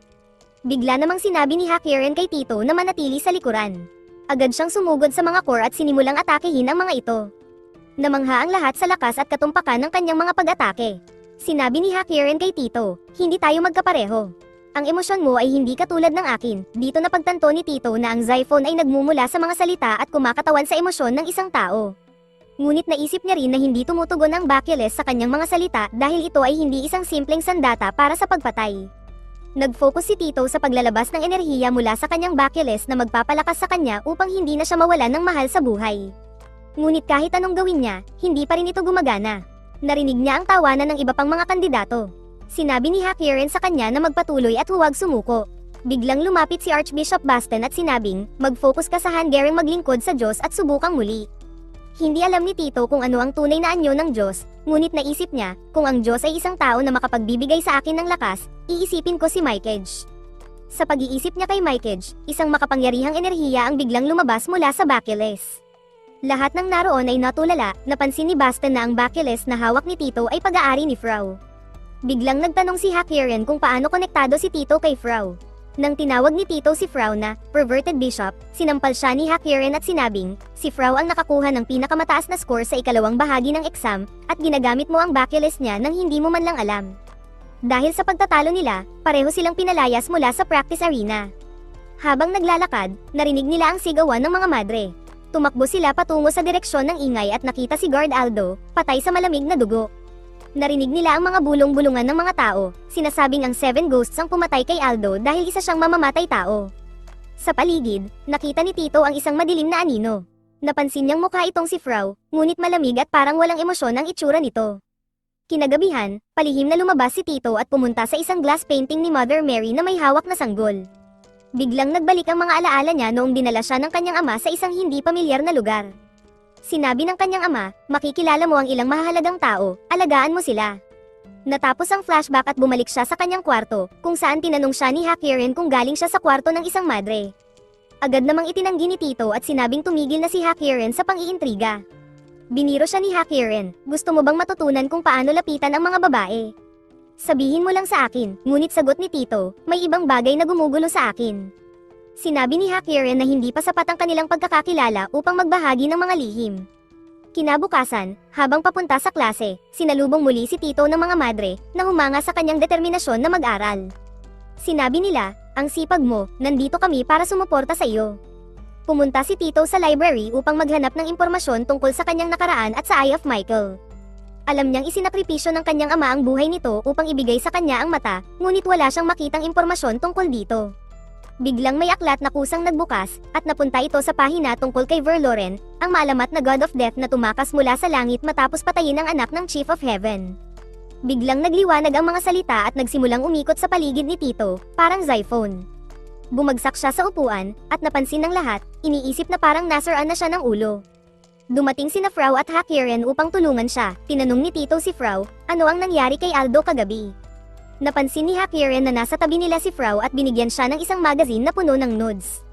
Tuwang-tuwa si Frau, ngunit biglang sinampal siya ni Basten, sabay sabi, itatapon ko ang mga bastos na aklat na ito. Sinabi niya kay Frau na hinahanap siya ni Castor. Muling tinanong ni Tito tungkol kay Aldo, ngunit sinagot siya ni Basten, hindi ko alam ang nangyari.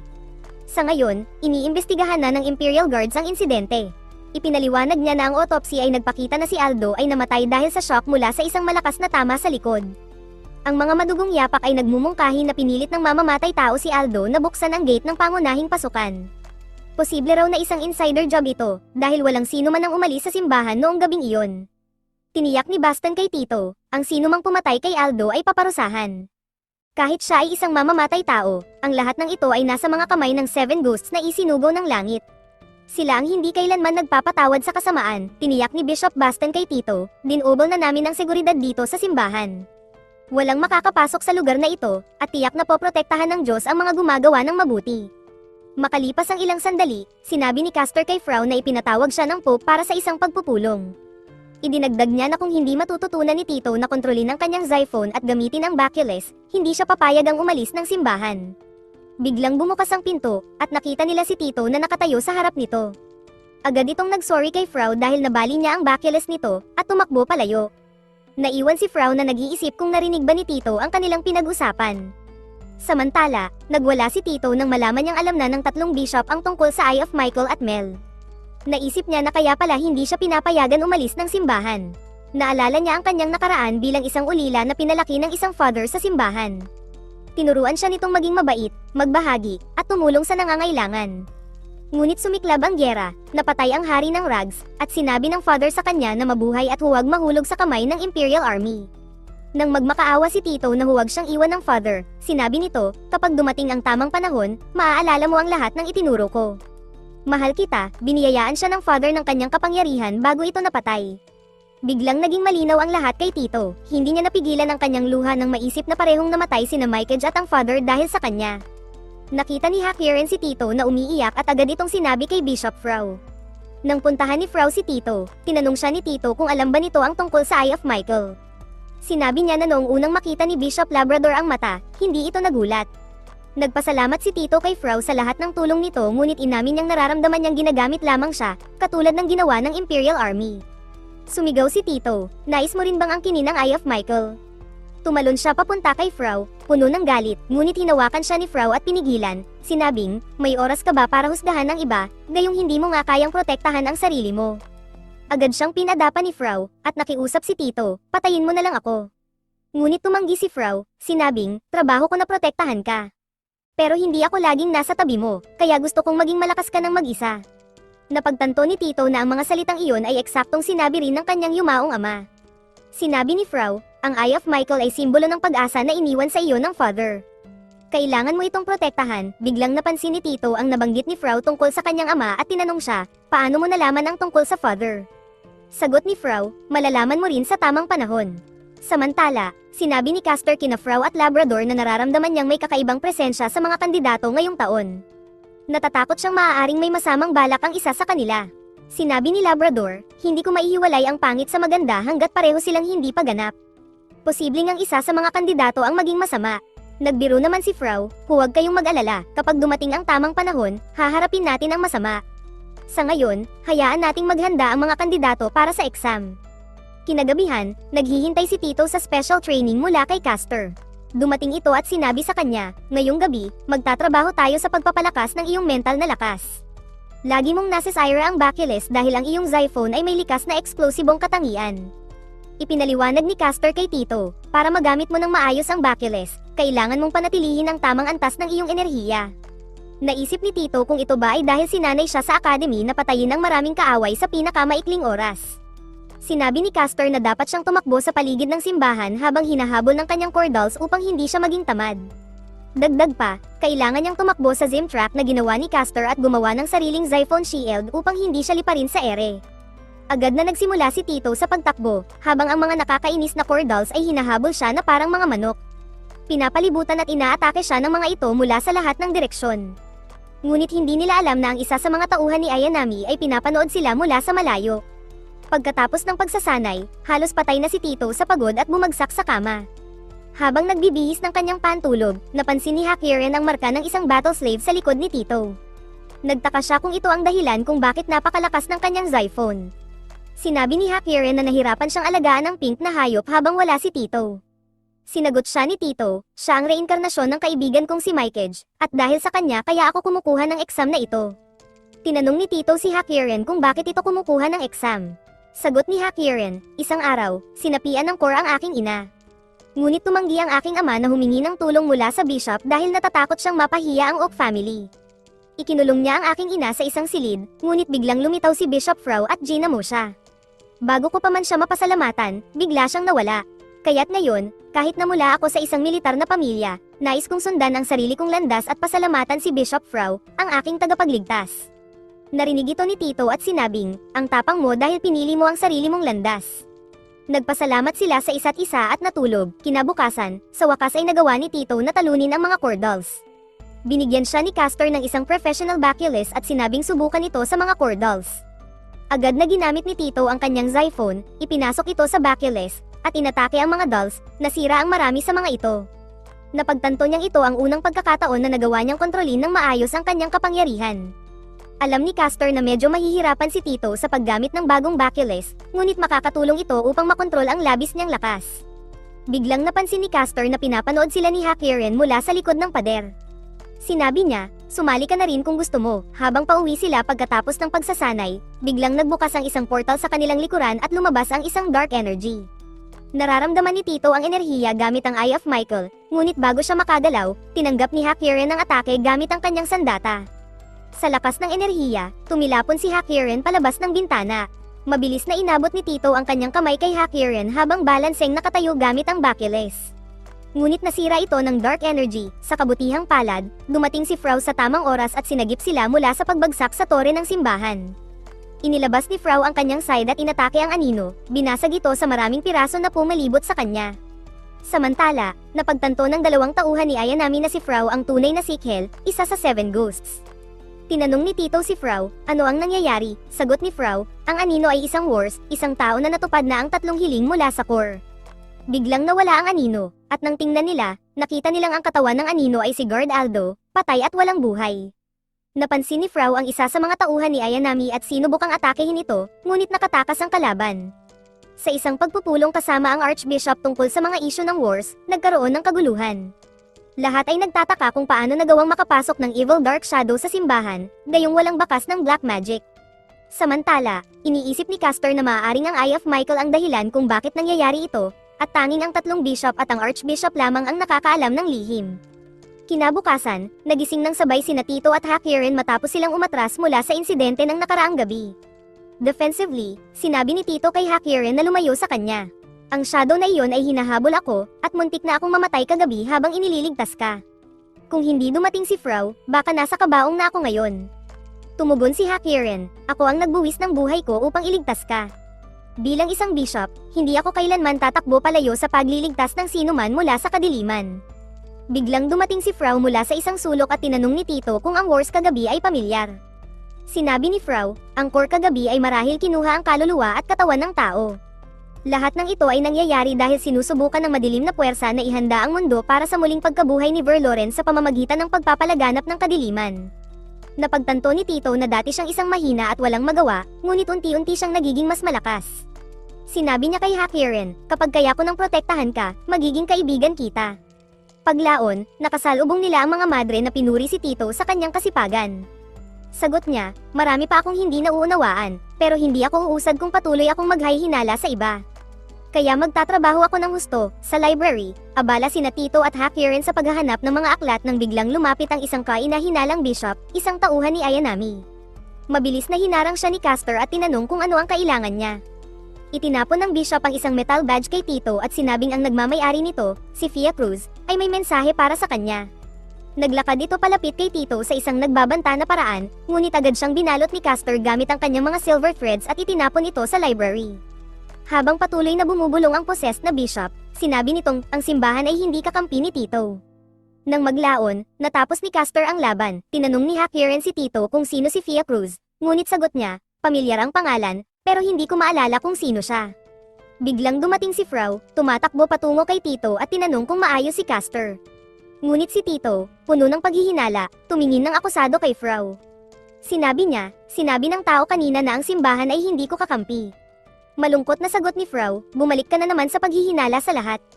Dagdag niya, ikaw lang ang makakapagdesisyon kung sino ang mga kaibigan mo.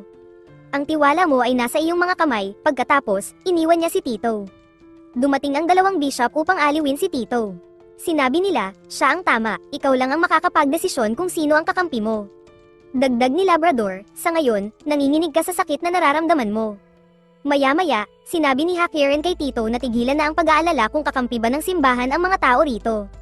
Kahit ano pa ang mangyari, ako ang magiging kakampi mo. Samantala, nagtungo ang mga bishop sa archbishop upang iulat ang nangyari sa library. Ipinaliwanag ni Castor na ang bishop na lumapit kay Tito ay mayroon lamang half-soul. Sinagot sila ng archbishop, ginawa niyo ang tama sa pagprotekta sa selyo ni Verloren. Sa mundong ito, tanging ang 7 Diyos lamang ang maaaring magmanipula ng kaluluwa. Sinabi ni Labrador, ang gulong ng tadhana ay nagsimulang mawala ng kontrol matapos ang 1,000 taon. Patuloy na natutulog ang katawan ni Val sa ilalim ng selyo ng Eye of Michael, ngunit kahit na tina-target ng mga Servants of Darkness si Tito at ang mata, nananatili pa rin ang selyo sa kanyang katawan. Nangangahulugan ito na ginagabayan ng langit ang ating huling pag-asa upang baguhin ang tadhana ni Tito. Dagdag ni Castor, si Tito ay natatakot magtiwala dahil nawala na sa kanya ang lahat. Ngunit hawak niya ang susi upang baguhin ang kanyang kapalaran. Samantala, naglalaro si Frau kasama ang mga bata nang bigla niyang maramdaman ang kakaibang enerhiya mula sa loob ng simbahan. Agad siyang tumakbo patungo sa direksyon nito at napansin ang mga bakas ng kadiliman sa paligid. Galit na galit siyang nagmadali dahil hindi siya matahimik at hindi matukoy ang pinagmumulan ng madilim na enerhiya. Binuksan niya ang pinto ng isang dark chamber at nakita ang isang tauhan ni Ayanami na may pink na buhok. Mabilis siyang tumakbo papunta sa tauhan, ngunit inihagis nito ang isang katawan na puno ng core-infused energy kay Frau. Nagpakawala rin ito ng madilim na Xiphon, at biglang nagsimulang bumangon ang mga walang buhay na katawan sa dingding upang atakihin si Frau. Inilabas ni Frau ang kanyang sickle at walang awang pinaghiwa ang mga zombie. Tinawag niya ang tauhan, ikaw ba ang Worf na naghahanap kay Tito? Sumugod siya upang atakehin ito, ngunit naglaho ito sa kadiliman. Agad na lumapit si Frau upang tulungan ang sugatang lalaki at tinanggal ang blade mula sa katawan nito. Ngunit dumating ang mga gwardya sa chamber at inakusahan si Frau ng pananakit sa lalaki. Sinabi nilang ang sandata ni Frau ay ang war spill weapon. Ininsulto nila siya, sinabing ilagay ang mga kamay sa ulo, at inaresto siya. Sinubukang pigilan ng Archbishop Baston ang mga gwardya, sinasabing, hindi kailanman gagawa ng masama si Frau. Ngunit hindi siya pinakinggan at dinala pa rin nila si Frau. Samantala, nalaman ni Labrador mula sa mga bulaklak na inaresto si Frau dahil pinaghihinala ang pumatay sa mga kriminal. Sinabi niya kay Castor, labanan ni Frau ang tauhan ng kadiliman upang protektahan si Tito. Ngunit isa itong bitag laban kay Frau, biglang dumating si Tito, tumatakbo, at sinabi, gusto kong magtiwala sa inyo, pero ang hirap. Tinawag siya ni Castor at dinala sa isang silid kung saan haharapin niya ang sariling kaluluwa. Sinabi ni Labrador, tingnan mo ang loob ng iyong kaluluwa kapag naglaho na ang ulap. Iniwan nila si Tito sa loob, habang naroon, tinanong ni Tito ang ulap kung dapat ba siyang magtiwala sa simbahan at kay Frau. Biglang lumitaw ang isang boses, sinasabing, dapat kang magtiwala sa kanila at sa lahat ng matutuklasan mo rito. Nang tinitigan niya ng mabuti, lumitaw ang imahe ng father na nagpalaki sa kanya. Sinabi ng father, iaalis ko ang isa pang selyo sa iyong alaala upang maalala mo ang higit pa. Unti-unting naalala ni Tito na ang pangalan ng father ay Freya Cruz. Napagtanto niyang si Freya Cruz ang pari na nagpalaki sa kanya sa simbahan. Lumabas si Tito sa silid at sinabi sa mga bishop, alam ko na ang lahat. Dito ako kabilang, ngunit sinabi ng mga bishop sa kanya ang masakit na balita, si Freya Cruz ay isang bishop na matagal nang na-excommunicate mula sa simbahan. Nang tanungin ni Tito kung bakit pinaalis si Freya Cruz, ipinaliwanag ni Castor, ninakaw niya ang Pandora's Box mula sa simbahan at nagtungo sa Rags Kingdom. Ang kahon na iyon ang naglalaman ng katawan ng God of Death, Verloren. Dahil dito, sumiklab ang Rags War, nang mabuksan ang Pandora's Box, sinalakay ng Imperial Army ang kaharian ng iyong ama at winasak ito. Ngunit hindi pa rin malinaw kung paano nagsimula talaga ang digmaan. Naniniwala ang Barsburg Empire na ginamit ng Rags Kingdom si Bishop Freya Cruz upang nakawin ang Pandora's Box. Ang plano raw ay muling buhayin si Verloren gamit ang dalawang mata upang sakupin ang buong mundo. Sa ngalan ng hustisya, winasak nila ang Rags, ngunit may mga nagsasabi na gawa-gawa lamang ng Barsburg Empire ang buong kwento upang idiin ang Rags Kingdom at gawing dahilan ang pagsakop. Ang katotohanan ay nananatili sa kadiliman. Nang tanungin ni Tito kung bakit gagawin iyon ng kanyang ama, sumagot si Castor, tanging si Bishop Freya Cruz lamang ang nakakaalam ng totoo. Kailangan mong hanapin ang sarili mong katotohanan, hindi ang bersyon ng iba. Dagdag pa niya, ikaw ang huling pag-asa ng iyong kaharian, kaya't huwag kang mahulog sa kamay ng Barsburg Empire. Matapang na sinabi ni Tito, iniligtas ako ng father, kaya alam kong may dahilan siya kung bakit niya ninakaw ang Pandora's Box. Naniniwala ako na may dahilan din siya kung bakit niya protektado ang Eye of Michael. Kaya't magiging bishop ako at hahanapin ang katotohanan. Samantala, nalaman ni Labrador mula sa mga bulaklak na si Frau ay sinintensyahan ng kamatayan at nabigla si Tito nang marinig ito. Ipinaliwanag ni Castor na si Frau ay ikinulong sa Dungeon of Light dahil sa paggamit ng Warspeel weapon. Sa kabilang banda, iniulat ni Basten sa Archbishop na ang kriminal na nakaligtas sa insidente ay masyadong mahina upang tanungin. Ngunit kumpirmado raw na hawak ni Frau ang Warfield weapon. Ipinaliwanag pa niya, kapag ang isang bishop ay direktang nakipag-ugnayan sa Warspeel, sinisira nito ang kanilang katawan. Tanging ang mga nagbenta ng kaluluwa sa kadiliman at ang kanilang mga supling ang maaaring humawak ng ganitong sandata nang walang proteksyon. Tinanong niya ang Archbishop kung kailan naging tainted si Frau at kung may paraan upang mailigtas siya. Sagot ng Archbishop, ayaw nang maligtas ni Frau, hindi na niya magagamit ang Baculus, at isinuko na niya ang pamumuhay bilang isang normal na bishop. Dagdag pa ng Archbishop, ang simbahan ay pinoprotektahan ng isang barrier na ginagawang walang silbi ang pinakamalalakas na Warspeel. Kaya kung nagmukhang ginamit ni Frau ang sandata, posibleng ibang miyembro ng simbahan ang sum-iron ng barrier. Nangangahulugan ito na may traidor sa simbahan, desperado si Tito na mailigtas si Frau, na laging nariyan para sa kanya. Hindi niya maintindihan kung bakit hinatulan ng kamatayan si Frau at pakiramdam niya ay hindi ito karapat-dapat sa ganoong kapalaran. Humingi siya ng tulong kay Rosette, na ginabayan siya sa mga kanal patungo sa Dungeon of Light kung saan nakakulong si Frau. Habang lumalangoy, napuno ng tanong ang isipan ni Tito tungkol sa sitwasyon ni Frau. Unti-unti siyang nalulunod sa bigat ng presyon ng tubig at kanyang mga iniisip, ngunit tinulungan siya ni Rosette na makabawi ng lakas. Pagdating sa Dungeon of Light, sinubukan ni Tito na sirain ang pader gamit ang kanyang Xiphon. Sa kabila ng paulit-ulit na pagsubok, hindi bumigay ang barrier. Labis siyang nainis at nag-alala, nagtataka kung ano pa ang magagawa niya. Biglang naramdaman niya ang Xiphon ni Frau na umaabot sa kanya. Sa pamamagitan nito, nagpadala si Frau ng mensahe, umalis ka na, Tito. Ito ang laban ko, at dapat kang mag-focus sa sarili mong problema. Stunned si Tito, hindi niya maintindihan kung bakit hinihiling ni Frau na iwan siya, lalo na ngayon na nasa panganib ang buhay nito. Sa kabila ng lahat, tumanggi si Tito na iwan siya. Patuloy niyang sinusubukan, puno ng galit at lungkot, ngunit hindi nagpatinag ang kanyang determinasyon. Nagpasalamat si Frau sa kanyang pagsisikap, ngunit ipinaliwanag na ang pagtakas ay magpapatunay lamang ng hinala laban sa kanya. Kapag tumakas ako, markado na ako bilang traidor, hindi ko iyon hahayaang mangyari. Hiniling niya kay Tito na umalis at magtiwala na makakahanap siya ng paraan upang makalabas. Bago tuluyang umalis si Tito, inabot sa kanya ni Frau ang Volume 3, Chapter 17 ng Biblia. Nalito si Tito, ngunit nakuha niya ang mensahe ng pananampalataya at pagsuporta mula kay Frau. Sa kabila ng madilim na kalagayan, nagpakita pa rin si Frau ng tiwala at kagitingan. Napuno ng emosyon si Tito ngunit nangakong hindi iyon ang huling pagkakataon na magkikita sila. Babalik ako, Frau, ililigtas kita, ano man ang mangyari. Sa huling sulyap, umalis si Tito, dala ang pag-asa at determinasyon sa kanyang puso. Habang pauwi, naalala ni Tito kung paano sinasabi ni Mikeage sa kanya noon na bihira siyang ngumiti.